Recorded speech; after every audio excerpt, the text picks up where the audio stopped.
35 and 36 week pregnancy update.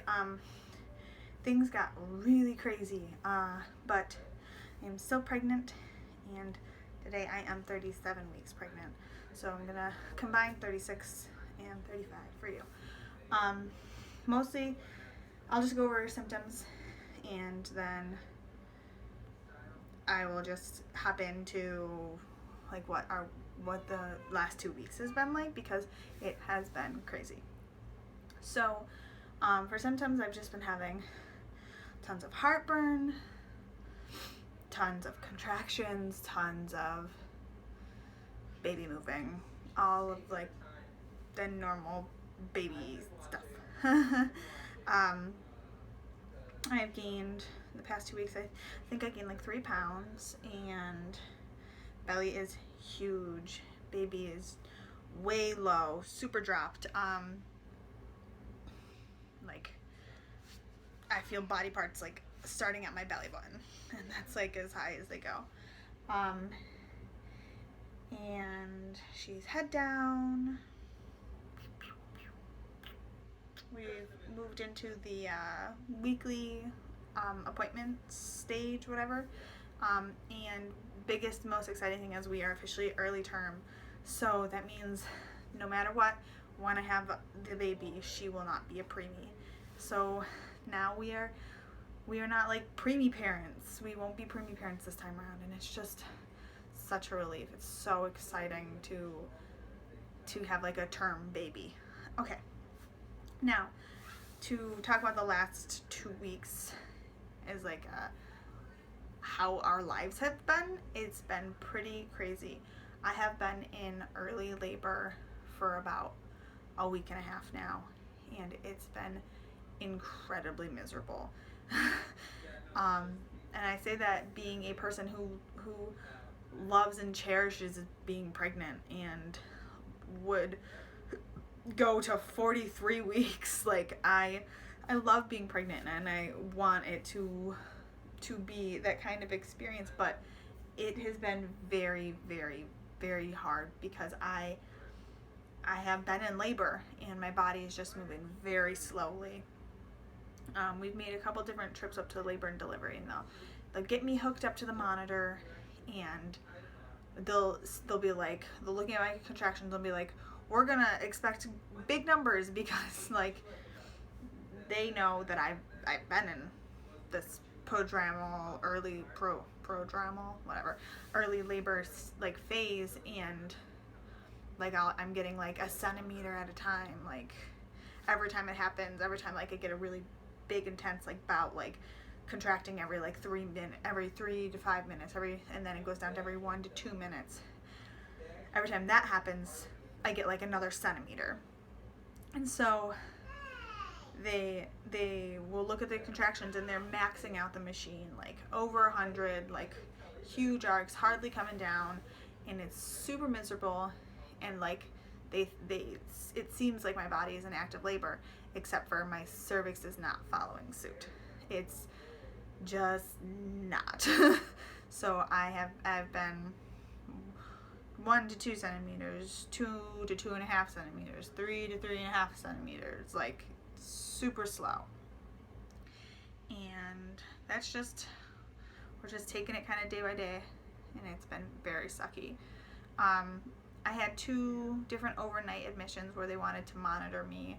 The first time they kept me, they gave me a shot of M&P, so morphine and Phenergan, because I hadn't slept in 48 hours, and they were like, if you end up going into labor, you aren't going to be able to do it because you are so physically exhausted. So they wanted to make me sleep. So I accepted, and I got the shot, and it was like a different world. I was super out of it. I was super drugged up, and then scary stuff started happening. The baby's heart started decelling and down to the 80s, the 90s, and like normally her baseline is 120, 130, and her baseline wouldn't come above 115, 116. And then she would just stay there, and when she would decel 80, and when she would accelerate it up, it would only get up to like 118, and it was very scary, and they kept coming in and out of our room with the ultrasound machine, making sure that she was still okay, because they kept losing her. They couldn't find her. Then they had me hooked up to like little pulse ox to be able to tell the difference between my heart rate and her heart rate. Andrew got this like super terrible picture of me, because I'm out of it at this point. Like, I have that mask. I mean, I have that morphine shot, and I am like in a different world. And he's got this picture of me, and I'm like with the oxygen mask on, and like it was just, the contractions weren't slowing down. It was just super. It was like an out of body. I could feel the contractions, and I could feel people touching me, but I kept being like, oh my gosh, what's happening to that girl? Like, it was like watching somebody else, but I could still feel that it was me. It was really weird. So that was scary. And then it was like 3 days later, they admitted me again. This time, only giving, I again hadn't slept. And then I said, well, I'm not comfortable doing the whole M&P shot again. And they compromised, and they were like, well, how about we do half? And so they halved the dosage. And again, her heart rate didn't handle it. And the same thing happened again. And it was just, it was so scary.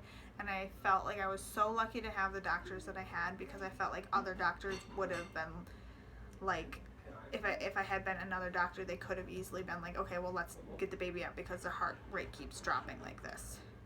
So very, very nerve-wracking, and just getting to the point where like I'm like, I don't know, my resolve is fading.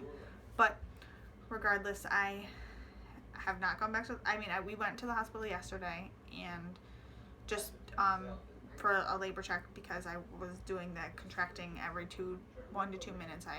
I waited and waited and waited, and Andrew kept being like, let's go to the hospital, and I was just like, no, I can wait more. But we eventually went, and again had only gotten another centimeter, and so they had us walk around the hospital, and like I couldn't walk through them anymore, and my cervix just again didn't follow. And so they were like, well, we can keep you another night, and I was like, no, I want to go home. So we chose to come home, and we've been laboring at home, and it's been super uncomfortable.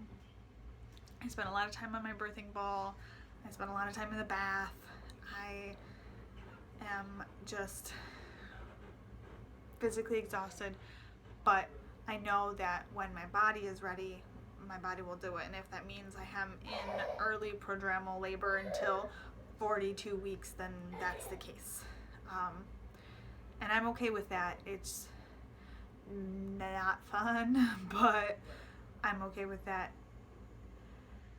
So that is my, I guess, sorry it got so long, but 35 and 36 week update. I will show you guys the belly, and I also am going to be uploading our What's in Our Hospital bag.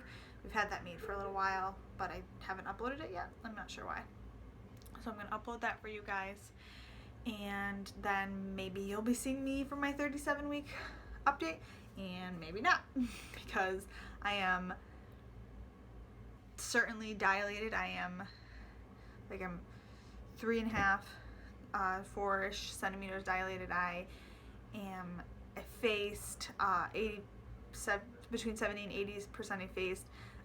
My baby is yesterday when she checked me, it was a -1 position. So like my body's getting there, and I am aware that those could stay like that for weeks again. But I guess that's all, and I will show you guys my belly. And if you liked our video, give us a thumbs up. I'm sorry for rambling, and subscribe if you like my channel. Alright, so here is the belly from the front, and bare belly from the front, belly from that side, belly from that side, and belly covered up. So yeah, see you guys next week. Bye.